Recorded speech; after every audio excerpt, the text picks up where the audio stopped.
There seems to be an unspoken rule in nature. Life in the oceans and seas is almost always far scarier than life on land. This holds true today and throughout much of Earth's history.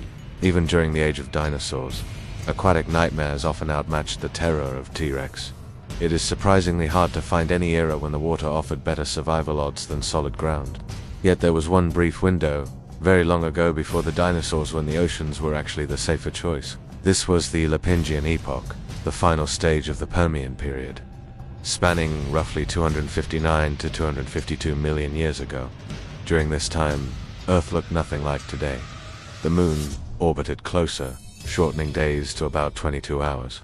Most land formed the supercontinent Pangaea, connecting what we now know as Africa, the Americas, Antarctica, India, Australia, and parts of Europe. Only a few decent-sized land masses stood free, one in the north and another in the south. Turkey, Iran, and Tibet existed as islands amid the Tethys and Paleotethys oceans. To the west lay Panthalassa, a subocean twice the size of today's Pacific vast, but surprisingly tame inside. Why the seas were safer? The Capetanian mass extinction, just a couple million earlier, had hit marine life hardest. Sharks had existed for over 200 million years, but the famous Helicobrion with its bizarre tooth whorl was already gone by the Lipingian. Remaining relatives stayed small, no more than about 2 meters. For the largest hybodonts comparable to a leopard shark, their teeth suited soft prey like squid, not bone-crushing meals. Other sharks rarely exceeded 1 meter. Extinct eurypterids lingered but were diminished. Only a couple of genera survived, none large or dominant. Trilobites, ammonoids, and other groups persisted in low numbers and small sizes. Overall, the oceans felt empty of giant predators. Panthalassa and its neighbors offered a relatively peaceful refuge. Compared to the chaos ashore, land, a planet ruled by Gorgonopsids. On land, recovery from the Capetanian extinction happened faster, but it made the world more dangerous.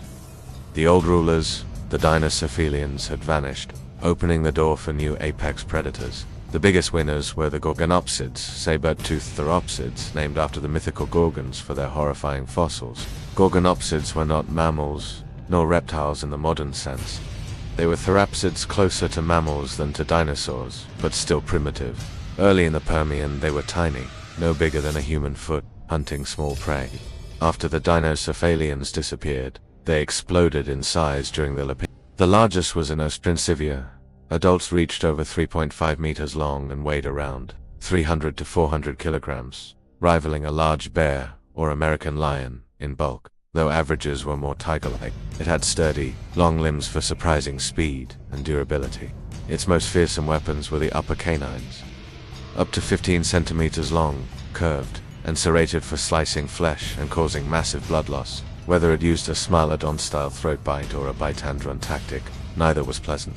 Ostrincivia roamed widely across Africa, Asia, and European Russia, adapting to floodplains and cold deserts, where relief came only from sparse lakes and patches of peltosperm plants. Some scientists suspect it may have had fur, but Ostrincivia was not alone. Dozens of other Gorgonopsid species thrived, especially in European Russia. In South Africa, an entire subfamily called Rubigians evolved independently. These were stocky, robust predators with thick skulls, deeply serrated teeth optimized for cutting, and frequent tooth replacement. Rubigia atrox grew to about 3 meters.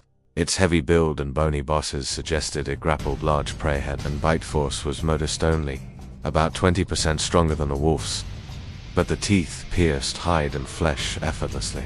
Rubbergiants often lived alongside each other, creating intense competition. Gorgonopsids dominated many ecosystems. Herbivores of any size faced them as primary threats. Permian Russia and South Africa ranked among the least welcoming places on the planet. Other land predators, theropsids, called Theropsophalians, added more danger. They were diverse and widespread across Russia, Antarctica, Africa, and China. Most were predators with broad skulls and compact builds, sometimes mimicking Gorgonopsids at first glance. Some may have been venomous, including dog-sized forms like Eushambasea. Others were semi-aquatic. The standout was Moschahinasa, a jaguar-sized hunter with a lion-sized head full of sharp, conical teeth. It likely pinned prey with powerful forelimbs before delivering devastating bites.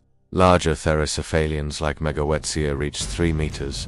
Additional carnivores included proterosaurs, croniosuchians, and large amphibians. The Rhine-sutured crocodile, or giant salamander, Uronocentrodon, reached 4 meters in South Africa, ambushing anything near the water's edge. In European Russia, other amphibians like Melosaurus grew to 3 meters. Rivers and lakes demanded caution. Herbivores and the harsh environment. Herbivores survived despite the pressure. Diverse Dicynodonts, Captohynids, and Parasaurs filled niches. Lystrosaurus was abundant and likely dug burrows, with powerful forelimbs and tusks for shelter. Parasaurs like Scutosaurus acted as armored tanks over 1.2 tons, slow-moving, with bony scutes, dense bones, and skull spikes for defense. They've roamed European Russia, while the family spread globally. The skies offered little threat. Giant griffinflies and Paleodixyopterans were scarce and harmless to big animals. Gliding reptiles were bat-sized. The real wild card was the climate. Much of Pangaea was brutally hot and arid, with average temperatures around 35 degrees Celsius, and vast equatorial deserts. The central Pangaean mountains worsened droughts. Life concentrated in refugia. This was already harsh, but around 252 million years ago it worsened dramatically.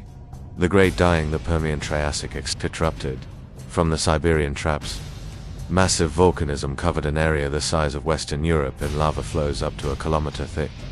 It released enormous CO and sulfur, spiking global temperatures. Some regions may have felt like Death Valley year-round. Oxygen levels crashed, causing hypoxia. The ozone layer suffered, potentially increasing UV radiation dramatically. About 83% of genera and 57% of families vanished. Marine life suffered even more from warming, acidification, and anoxia. Yet if you could endure the initial chaos, the sea's warmer but like a jacuzzi compared to the scorching gas-choked land offered a slim advantage.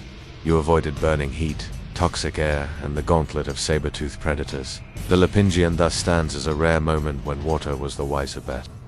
Land belonged to the Gorgonopsids and their nightmarish kin, while the oceans, depleted by prior extinctions, remained comparatively quiet.